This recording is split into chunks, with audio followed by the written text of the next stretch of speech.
My name is Natalie Reed. I'm 27 years old, and the first time I understood that love could turn cruel without ever raising its voice was the night my boyfriend told me he needed to explore his options. It happened 3 weeks after I put a deposit on the apartment we were supposed to move into together. Adrian was 25. We had been together for 3 years. We met at a friend's game night, the kind where people talked over each other, argued about rules no one actually understood, and laughed too loudly over cheap drinks and bad snacks. He had this easy charm that made everyone lean in. With me, it felt effortless at first. He was funny, smart, warm in a way that made you feel chosen. And for a long time, I thought I was. We made it through things that were supposed to test people. His last year of college, my job relocation, a 6-month long-distance stretch when he took an internship 2 states away, and I learned how to build a relationship through video calls, careful timing, and faith. I thought surviving hard seasons meant we were becoming solid. I thought we were moving forward. That Thursday night, we were at our favorite taco place, talking about furniture for the new apartment. I can still see it too clearly. The basket of chips between us, my drink sweating onto the table. Adrian scrolling through sofa listings and pretending to care about throw pillows. I was teasing him because he kept calling the second bedroom my office when he barely worked from home. Then he put his fork down. "Natalie, we need to talk." My whole body went cold. Nobody says that like it means anything good. I looked up slowly. Okay. He was twisting his napkin in his hands. "I've been thinking a lot." I said nothing. He looked almost nervous, but not enough to stop. "I'm 25. I've only been with 3 women, including you. And lately I've just been feeling like..." He paused, searching for words that would make selfishness sound thoughtful. "Like I'm missing out on experiences." I stared at him. "What kind of experiences?" He let out a breath and leaned back like this was the reasonable part. "I'm too young to be tied down, Natalie." For a second, the whole restaurant blurred around the edges. Plates still clinked. Someone near the bar laughed. A server passed behind him carrying drinks. Everything kept moving, while something in me stopped. "Tied down?" I repeated. "We're moving in together. We're not getting married tomorrow." "But that's where it goes, right?" he said. "Move in together, get engaged, get married, have kids. The whole path. And He shook his head. "I need to explore my options, see what else is out there." There are sentences that hurt because they reveal exactly how little someone values what you built with them. "So," I said very quietly, "you want to break up so you can date around?" He reached for my hand. I pulled mine back before he could touch me. "It doesn't have to be so harsh," he said. "We can stay friends. And who knows? Maybe after I've had time to figure things out, we can reconnect." I looked at him and waited. Then he smiled, like he was offering me something generous. "You're absolutely wife material, Natalie. Just not yet." Wife material. Not yet. Like I was an option he could put on hold. Something dependable. Something he could leave on the shelf and come back to after he got bored with the world. My face stayed calm, but something inside me hardened so fast it almost felt peaceful. "Adrian," I said, "if you leave this relationship to explore, then we are done permanently." He actually laughed. "Don't be dramatic. People take breaks all the time."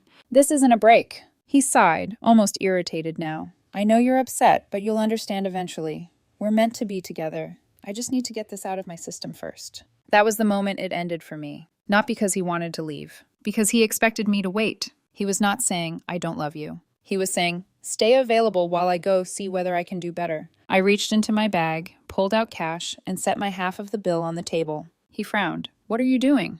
"Making this simple." "Natalie, you want freedom?" I stood up.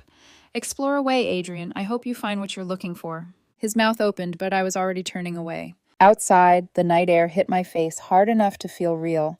I made it to my car, shut the door, and just sat there with both hands gripping the steering wheel. I could feel my pulse in my throat. My chest hurt in that heavy, dull way that doesn't look dramatic from the outside. Then I drove home. The first thing I did was call the landlord. I lost $500 on the deposit because Adrian had never signed anything officially. That hurt. I'm not going to pretend it didn't. $500 is a ridiculous amount to lose because someone decides commitment sounds less exciting than curiosity. But even then, I knew it was cheaper than the alternative. Cheaper than signing a lease with a man who already had one foot out the door. Cheaper than building a home with someone who thought loyalty was something he could set down and pick back up when it suited him. That night, I blocked him on everything. His number, his Instagram, his Facebook, his email. Not to punish him, to protect myself. He wanted to explore. He could do it without me watching from the sidelines, without me receiving updates, without me being turned into the stable girl who waited while he chased novelty. I barely slept. Around 2 in the morning, I walked into my kitchen and stood there in the half-dark, surrounded by things I had already started collecting for the apartment.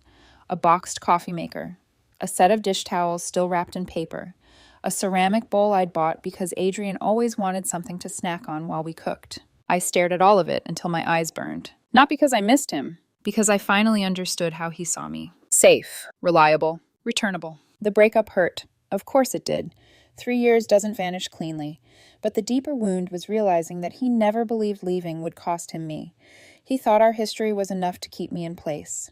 He thought I would stay emotionally parked where he left me while he went out finding himself. That kind of arrogance changes the past. Suddenly, old comments sounded different. The little jokes about how lucky I was to have him. The smug way he sometimes said I was the stable one, like stability was another word for predictable. The subtle assumption that I would always be there because I always had been. By morning, I wasn't crying. I was clear. I went to work, answered emails, sat through meetings, and smiled when I needed to. Nobody around me knew that the future I had been arranging in my head had been dismantled over tacos and casual selfishness less than 12 hours earlier. That evening, my phone lit up with an unknown number. I looked at it for a long moment. Then I turned the screen face down and walked away. If Adrian thought he could leave a door open behind him, he was wrong. By then, I had already started building a wall. And somewhere deep down, I think I knew that night wasn't the end of the story. It was just the first time he underestimated me. The silence lasted almost 2 months. Long enough that I started to believe Adrian had accepted what he'd chosen. Long enough that my days began to settle into something steadier. I went to work. I joined a rec league basketball team mostly because one of the women in accounting kept insisting I needed a hobby that involved shouting at people in sneakers. I signed up for a coding program my company offered and started staying later at the office, not because I had to, but because it felt good to build something instead of mourn something. A month after the breakup, I got promoted to team lead. Funny how much mental space opens up when you stop planning your life around someone else's comfort. I was not thriving in some cinematic, revenge body, dramatic transformation kind of way. I was just living. And that, I think, was the part Adrian never expected. The first crack in the silence came from a number I didn't recognize. "Hey, Natalie, it's Tessa. Can we talk? Adrian is really struggling." I stared at the message for a few seconds, then deleted it. No reply, no anger, no opening. A few days later, his sister Evelyn found me on LinkedIn. LinkedIn. The sheer audacity of it almost made me laugh. "Hi, Natalie. Hope work is going well. Random question. Are you planning to be at Brent's birthday this weekend? Adrian mentioned you two are taking some space, but he really misses you." Taking some space. As if I were on a yoga retreat instead of permanently discarded and then expected to remain available. I closed the message without responding. Then the coincidences began. The first time I saw him again, I was at my coffee shop on a Tuesday morning. Not a dramatic place. Just a small corner cafe with uneven wood tables and baristas who spelled names wrong with full confidence. I was waiting for my order when I heard his voice behind me. "Natalie, wow." I turned, and there he was, dressed casually, smiling like fate had done him a favor. "What are the odds?" he asked. I looked at him for a second too long.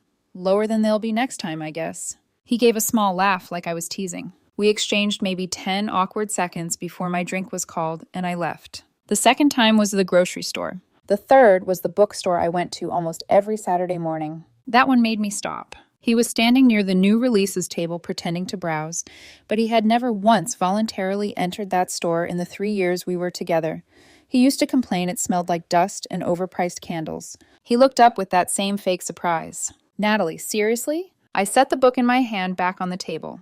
Pretty high odds, apparently, since you know my routine. His face shifted, just slightly. "I shop here too." "Since when?" He folded his arms. "People change." "Yes," I said, "they do." I walked past him before he could turn the moment into something softer than it was. But what made it unbearable wasn't just seeing him. It was hearing about the version of him that had existed while I was quietly rebuilding. Mutual friends started talking, not maliciously, just carelessly.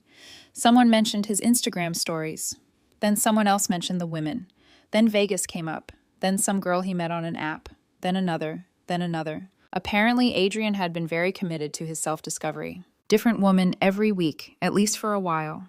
Rooftop bars, weekend trips, club photos drenched in neon, and captions about living in the moment. The kind of life that looks exciting until you realize how desperately it needs witnesses. I would be lying if I said none of it got to me. It did, not because I wanted him back. Because it is one thing to be left. It is another to find out the person who left you immediately began performing their freedom like you were supposed to be impressed by it. What helped, strangely enough, was routine. Basketball on Mondays and Thursdays. Work, the coding course, grocery shopping, cleaning my apartment, taking my mother's calls when she wanted to complain about the price of fruit. Small things, real things. My life became made up of things that held weight. His, from what I could tell, was made of motion. Then one night, after basketball practice, I came home and found him sitting outside my apartment door. For a second, I honestly thought I was imagining him. He wasn't dressed the way I had heard he'd been dressing lately. No fitted jacket, no trying too hard charm. He was wearing an old university hoodie of mine he'd somehow kept all this time, sleeves pushed up, posture bent forward like he'd been waiting long enough to want credit for it. He stood when he saw me. "Natalie." I tightened my grip on my gym bag. "What are you doing here?" "We need to talk." "No, we don't." I moved toward my door, keys already in hand, but he stepped closer. "Please, 5 minutes. You had 3 years." He flinched. I unlocked the door and started to push it open, but he kept talking, words rushing now. I made a mistake. Of course. There it was. Not regret when he left. Regret when it hadn't worked. I turned slowly. "Did you?" He nodded, and I saw his eyes glisten. Whether it was real or practiced, I couldn't tell. Maybe he couldn't either. "Yes, I explored. I dated. I did everything I thought I needed to do, and you know what? None of it meant anything." He took a shaky breath. "It made me realize you're the one I want." A laugh escaped me before I could stop it. Not because it was funny, because it was insulting. "I'm the one you want now?" "Natalie!" "After you test drove every other option?" His face hardened. "That's not fair." I stared at him. "You told me I was wife material," I said quietly. "Just not yet. You wanted me preserved, stable, waiting." "That's not what I meant." "It's exactly what you meant." He stepped closer again, voice softer now, as if lowering it could make the words less grotesque. "I thought what we had was strong enough to survive this." This, as if our 3-year relationship had simply been inconvenienced by his need to sample strangers. "I thought," he continued, "that when I came back, we could fix it." I felt something cold settle into place inside me. "You thought I would wait." He said nothing. That was answer enough. I looked at him then, really looked at him. And for the first time since the breakup, I didn't see the man I had loved. I saw a man who had confused my loyalty with availability, a man who believed history gave him ownership. "Natalie," he said, almost pleading now. "I know how this sounds, but we belong together. I know that now. And I know something now, too." He lifted his head. "You were never afraid of losing me," I said. "You were afraid of losing access to me." His expression cracked. "I'm not your backup plan," I said. "I'm not the woman you come back to, because the rest of the world turned out to be less flattering than you expected." I didn't say that.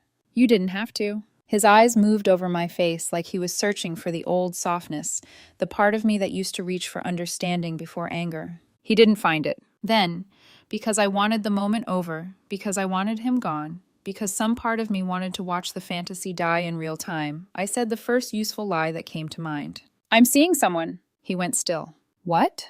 I moved on. His whole face changed then, not with heartbreak, but with disbelief. Like I had violated the script. "For how long?" "It doesn't matter." "Who is he?" I almost smiled, not because I enjoyed it, but because the entitlement was so naked now it no longer needed interpretation. "You don't get to ask me that." "I didn't want you to move on," he said. There it was, the truth. Clean, hideous, honest. I tilted my head. "No, you wanted me exactly where you left me." "That's not true." "It is.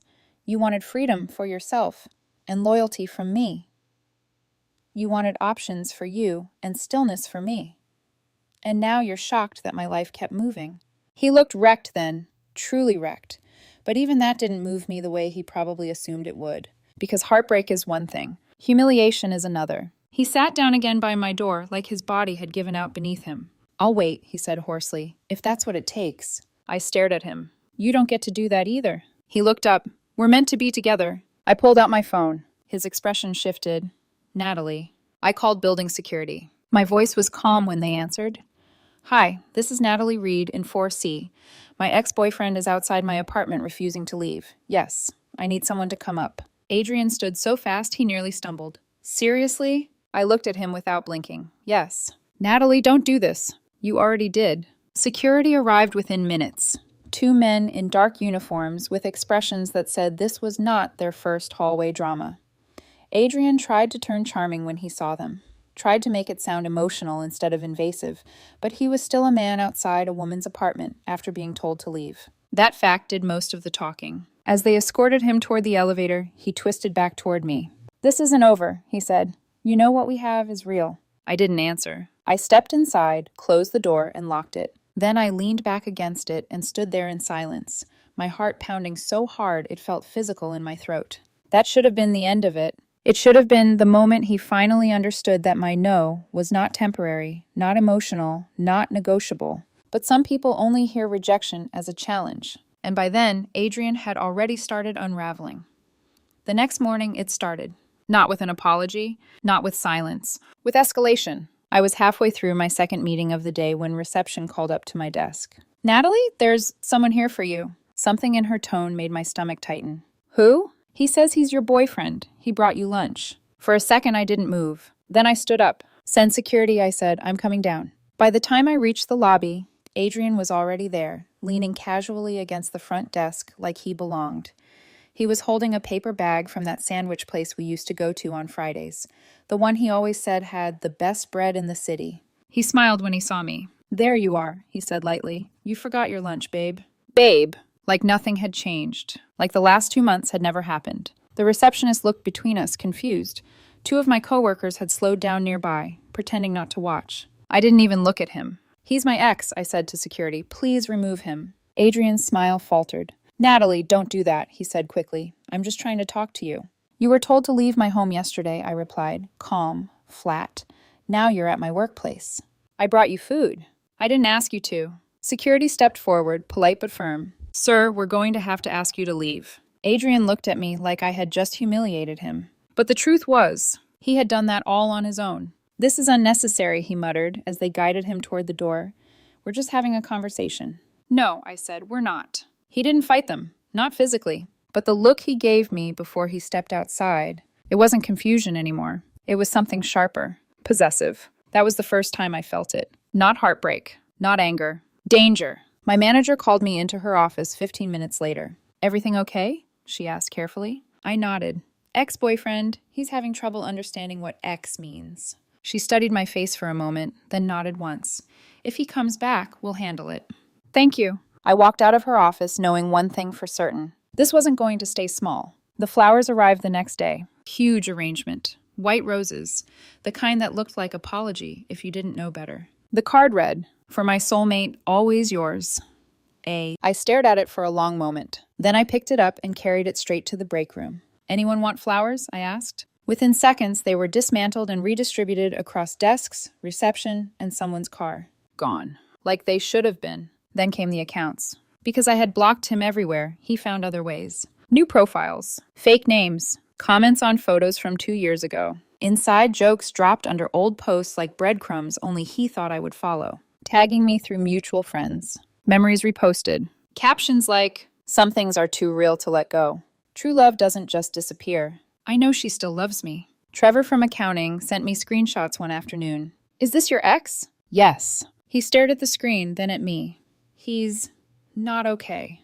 "I know. You gonna respond?" "No." That was the rule I set early. No reaction. No acknowledgement. No oxygen. Because this wasn't about communication anymore. It was about control. And I wasn't giving him any. Then he went further. He called my mother. I didn't know until she called me that evening, her voice confused. "Natalie, sweetheart, Adrian just called me. He said you two had a fight and you're not speaking to him. What happened?" I closed my eyes for a second. Of course he did. Of course he reached for the one person who would still try to fix things. "Mom," I said gently, "we didn't have a fight. He ended the relationship. He wanted to date other people." Silence. Then, "He what?" I explained everything. Not dramatically. Just clearly. When I finished, there was a long pause. Then my mother exhaled slowly. "Oh, absolutely not." I almost smiled. "I liked that boy," she continued, her tone sharpening, "but absolutely not." "He's been showing up places," I added quietly. "Work, home." Another pause. "Do you feel safe?" That question landed heavier than anything else had. Yes, I said, but I'm handling it. Good, she replied, because if he calls me again, I won't be polite. Mom? No, he made a choice. Now he lives with it. For the first time since this started, I felt something steady settle inside me. Support. Not negotiation. Not maybe give him another chance. Just number. The next call came from his mother. She wasn't calm. How dare you? She snapped the second I answered. I pulled the phone away from my ear slightly. I'm sorry? My son made one mistake, she continued, voice rising. One, and you're punishing him like this? Turning people against him? I leaned back against my kitchen counter. Your son ended a 3-year relationship to sleep around and expected me to wait for him, I said evenly. I made a decision. He's trying to fix it. No, I said, he's trying to undo consequences. You're being cold. I'm being clear. You'll regret this, she snapped.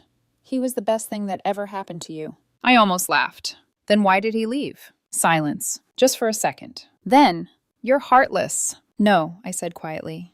I just know my worth. And I hung up. The messages didn't stop. Different numbers. Late-night voicemails. Each one a little less stable than the last. I know you're home. Your light's on. That one made my skin crawl. Another. I saw you talking to that guy from your basketball team. Is that him? Is that who you replaced me with? Replace. Like I had swapped out an object. Like I had taken something that belonged to him. I started documenting everything. Every message. Every call. Every appearance. Screenshots. Dates. Times. Patterns. Because somewhere between the flowers and the fake accounts, this had crossed a line. And I could feel it getting worse. A friend of mine, Anthony, who worked in law, looked over everything one evening. You need more, he said. More? More evidence. More incidents. Right now, it's harassment, but it needs to be undeniable. I nodded slowly. So I wait? You protect yourself, he corrected, and you document. That night, I sat in my apartment, lights dim, phone face down on the table. The silence felt different now. Not peaceful. Tense. Like something was building just out of sight. And the worst part was, I knew Adrian. I knew how he thought. He didn't believe this was over. He believed this was a phase. An obstacle. Something emotional he could outlast. Which meant he wasn't done. And somewhere deep in my chest, something cold and certain settled into place. The next time he showed up, it wouldn't be quiet. The first real date I went on after Adrian wasn't supposed to be important. That's what I told myself. His name was Ethan. I met him through the coding program. He was easy to talk to, the kind of man who didn't try to impress you by talking over you. We'd been in the same project group for weeks, trading late-night debugging messages and small jokes that slowly turned into something softer. He asked me out casually. I said yes carefully. We chose a small Italian place downtown. Dim lighting, quiet enough to hear each other without leaning in too close. The kind of place where nothing dramatic is supposed to happen. Which, in hindsight, should have been my first warning. Dinner was good. Not overwhelming, not cinematic, just good. We talked about work, about why he left his last job, about how I ended up taking the coding course even though it terrified me at first. He listened. Actually listened. Didn't interrupt. Didn't redirect the conversation back to himself. At one point he smiled and said, "You're a lot calmer than most people I know." I laughed softly. That's one word for it. What's the other word? Careful. He tilted his head slightly, like he understood more than I said out loud. And for the first time in weeks, I felt something unfamiliar. Not excitement. Safety. Then everything shifted. Ethan's expression changed mid-sentence. His eyes flicked past me, toward the bar behind my shoulder. "Natalie," he said quietly, "don't react immediately. But there's a man staring at us." My chest tightened. I already knew. Still, I turned slowly. Adrian. He was sitting at the bar, a glass of wine in his hand, wearing the red shirt I bought him for our second anniversary. The one he said made him look expensive. He raised the glass slightly when our eyes met, like a toast. Then he stood up. "No," I whispered. Ethan leaned forward. "Do you want to leave?" I shook my head once. "No, stay." If I ran, this would never end. Adrian reached the table with that same practiced ease, like he hadn't spent weeks unraveling. "Natalie," he said smoothly, "what a coincidence." "It's not," I replied. His eyes flicked to Ethan. "Oh," he smiled. "And who's this?" Ethan didn't stand. Didn't flinch. "That's not your concern." Adrian let out a soft laugh. "I'm Adrian," he said, extending a hand. "Natalie's boyfriend." I felt something snap. "Ex-boyfriend," I corrected. "For now," he said lightly. Ethan looked at him, completely unimpressed. "Yeah, that's not how that works." Adrian's smile tightened. "It's complicated." "No," I said calmly. "It's not." For a moment, no one spoke. Then Adrian turned back to me, lowering his voice slightly, like we were sharing something intimate. Can we talk outside? No. Natalie. No. His jaw flexed. You're really going to do this? He asked quietly. With him? With someone who respects boundaries? I replied. Yes. That landed. Hard. Ethan let out a quiet breath beside me, like he was holding himself back from saying more. Adrian's expression shifted again, the mask slipping just enough. This is a rebound, he said, gesturing slightly toward Ethan. You're not thinking clearly. Ethan actually laughed. Not loudly, but enough. Man, I don't know what your deal is, but showing up at someone's dinner to claim them like property? That's not romantic. That's embarrassing. Adrian's eyes snapped to him. You don't know anything about us. I know she said no, Ethan replied. That's enough. People at nearby tables were starting to notice now. Adrian turned back to me, voice softer again, almost pleading. Natalie, please, don't do this here. You already did, I said. That was when he reached for my phone. It happened fast. Too fast. His hand came across the table, not aggressive, but desperate. Like if he could just interrupt the moment, stop me from pulling away completely, he could regain control. In the movement, he knocked into Ethan's wine glass. It tipped. Red wine spilled across the table, across Ethan's shirt, dripping onto the floor. Everything froze for half a second. Then chaos. What the hell? Ethan stood up, stepping back. A server rushed over. The manager appeared almost instantly. Sir, he said firmly to Adrian, you need to step away from the table. Adrian looked around, suddenly aware of how many eyes were on him. This is a misunderstanding, he said quickly. We're just talking. No, I said, pulling my phone out now. We're not. I unlocked it. Adrian's face changed. Natalie, don't. I'm calling the police. Silence dropped over the table like something physical. Ethan looked at me, surprised for a second, then nodded.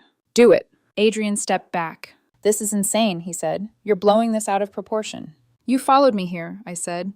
You interrupted my dinner. You put your hands on my table. You don't get to decide what's proportional anymore. The manager nodded to a staff member. Call them, he said quietly. Adrian's composure cracked then. Not fully, but enough. Natalie, please, he said, voice dropping. Don't do this to me. I held his gaze. You did this. The police arrived 10 minutes later, long enough for the entire restaurant to feel like it was holding its breath. They took statements. From me, from Ethan, from the manager, even from a couple at the next table who had seen everything. Adrian tried to explain it away, tried to soften it, tried to make it sound like a misunderstanding between people who just needed to talk. But the story didn't hold. Not against witnesses. Not against the spilled wine still staining Ethan's shirt. Not against the fact that I had clearly told him to leave. They didn't arrest him, but they didn't side with him either. He was issued a formal warning, told very clearly to stay away from me. As they walked him toward the door, he turned back one last time. This isn't over, he said. I didn't respond, because by then, it wasn't a relationship anymore. It was a pattern. Afterward, Ethan and I stepped outside. The night air felt colder than before, sharper. You okay? He asked. I nodded. Yeah. He looked at me for a second, then smiled slightly. Well, he said, that was definitely the most memorable first date I've ever had. I let out a small laugh. Sorry. Don't be, he said. You handled that better than most people would. We ended up grabbing pizza at a place down the street. Not because the night needed saving, but because neither of us wanted it to end on that note. When he walked me to my car, he hesitated for half a second, then leaned in and kissed me. Soft, simple, real. Call me, he said. I will. He smiled. Maybe after you get that restraining order. I almost smiled back. Because for the first time since this started, that didn't sound like an overreaction. It sounded necessary. The next morning, I filed for it. And as I sat there filling out paperwork, attaching screenshots, listing incidents, I realized something quietly terrifying. None of this had started with obsession. It started with entitlement. And now, it had turned into something neither of us could ignore anymore.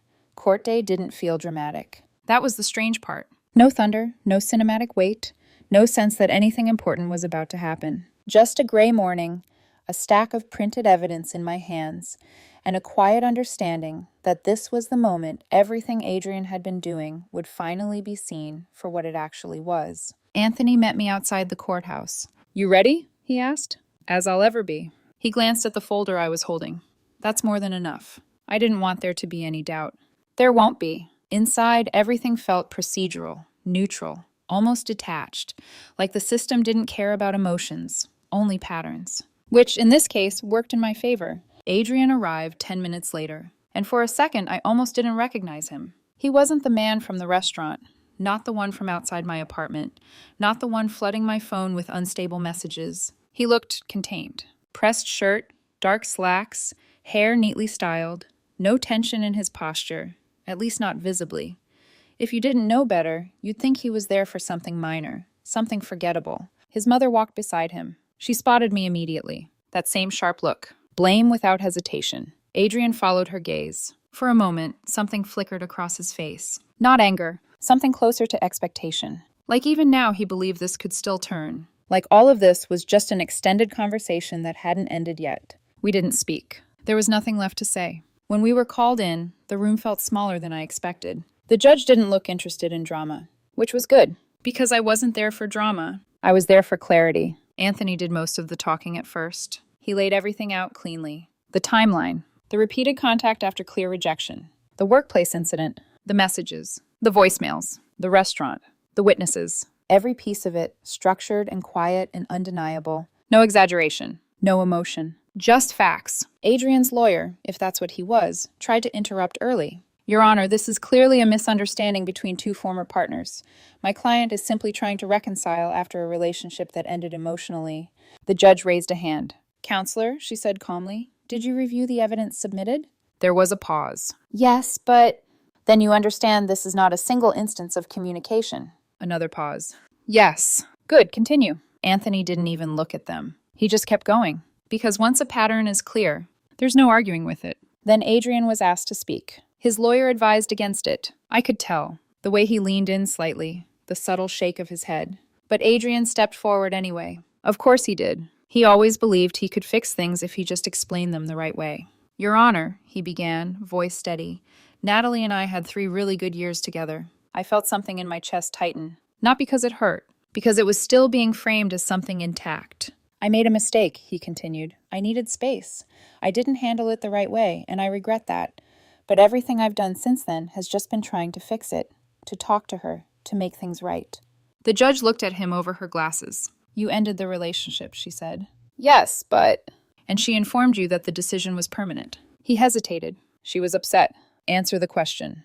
Yes. The judge nodded once. And after that, you appeared at her residence? I just wanted to talk. At her workplace? I brought her lunch. And at a restaurant while she was on a date? His jaw tightened. That was a coincidence. No one in the room believed that. Not even him. The judge flipped through the file in front of her. Did you, she said calmly, leave multiple voicemails stating that you knew she was home and could see her lights on? Adrian didn't answer immediately. Yes. Did you create multiple accounts to contact her after being blocked? Yes. Did you physically approach her table after being told to leave? I didn't. Answer carefully. He exhaled. Yes. The room went quiet. Because there it was. Not interpretation. Admission. Then he tried one last time. I just wanted her back, he said, softer now. We were meant to be together. And for the first time, the judge's expression changed slightly. Not with sympathy. With finality. Mr. Hayes, she said, what you wanted stopped being relevant the moment she said no. Silence. You are 25 years old, she continued. Old enough to understand that actions have consequences. You ended a relationship. She accepted that. You did not accept her response. He looked like he wanted to argue. But there was nowhere left to go. What followed, she said, was not reconciliation. It was harassment, escalation, and behavior that crossed legal boundaries. Adrian's mother shifted beside him. Tense, angry, but quiet. Protective order is granted, the judge said. 2 years, no contact, no proximity within 500 feet of the petitioner. Violation will result in immediate legal consequences. It was done. Just like that. Not loud, not emotional. Final. Outside the courtroom, the air felt different. Lighter, but sharper too, like something had been cut cleanly away. I stepped down the stairs with Anthony beside me. You okay? He asked. Yes. You did everything right. I know. That was the difference now. I didn't need reassurance. I had certainty. We were halfway across the parking lot when Adrian's mother caught up to us. Are you happy now? She snapped. I turned slowly. You humiliated him, she continued. You destroyed his reputation over one mistake. I looked at her, really looked at her. He didn't make one mistake, I said. He made a series of choices. He loved you. No, I replied quietly. He loved the idea that I would stay. Her face hardened. You'll regret this, she said. You'll end up alone with that attitude. Anthony stepped slightly forward. Ma'am, he said evenly, Any further contact will be considered a violation by proxy. She glared at him, then back at me, then turned and walked away. I stood there for a moment after she left, watching the space where they had been, feeling nothing. Not anger, not relief. Just done. And for the first time since that night at the taco place, there was no part of me waiting for anything else to happen, because it already had. The aftermath was quiet. Not immediately, but quickly enough that it felt almost unnatural after everything that came before. For the first few days, I kept expecting something. Another number, another message, another coincidence. But nothing came. The silence this time was different. It held. The restraining order worked. I found out about Adrian's job a week later. Not directly. Through someone who heard it from someone else. The way news travels when it doesn't belong to you anymore. He had been showing up late, missing deadlines, distracted, unstable. Apparently, stalking your ex doesn't fit neatly into a professional schedule. They let him go. I didn't react. I didn't feel satisfied. I didn't feel guilty. It just made sense. Actions had caught up with him in more than one place. His social media changed too. Not that I followed it, but people still sent things. Screenshots, updates, fragments of a narrative he was trying to rebuild. Gone were the rooftop bars and late nights. Now it was long captions. Quotes about healing. Posts about losing the love of your life. About growth. About being misunderstood. My favorite one, if you can call it that. Healing from narcissistic abuse is a journey. Some people will never admit what they've done to you. I stared at that message longer than I should have. Then I closed it. Because that was the last version of him. Not the one who hurt me. The one who rewrote the story so he didn't have to face it. Tessa reached out one last time. Not directly. Through a mutual friend.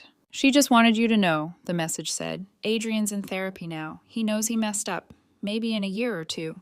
No. There wasn't even a pause in my mind. Just no. Tell her that's good, I replied. I hope he learned something. And that was it. No anger. No softness. Just closure. Ethan stayed. That surprised me more than anything. Not because he owed me anything, but because it would have been easier for him to walk away after everything. Instead, he stayed. We took it slow. Very slow. Not because we were unsure, but because we both understood what rushing hides. He never asked me to explain everything. Never pushed. Never tried to step into something that wasn't ready. And that mattered more than anything dramatic ever could. One night, a few weeks later, we were sitting in his car after dinner. No chaos. No tension. Just quiet. You know, he said lightly, I think I knew you were worth it the second your ex showed up like that. I laughed. That's your standard? Pretty high bar, he said. You don't get that level of obsession unless you walked away from someone who thought they owned you. I looked at him, and for a second, I didn't feel like someone recovering. I felt like someone who had already moved forward. My mom still texted me randomly. Thank God you didn't marry that man, she'd write at least once a week. My dad was simpler. You handled it better than I would have.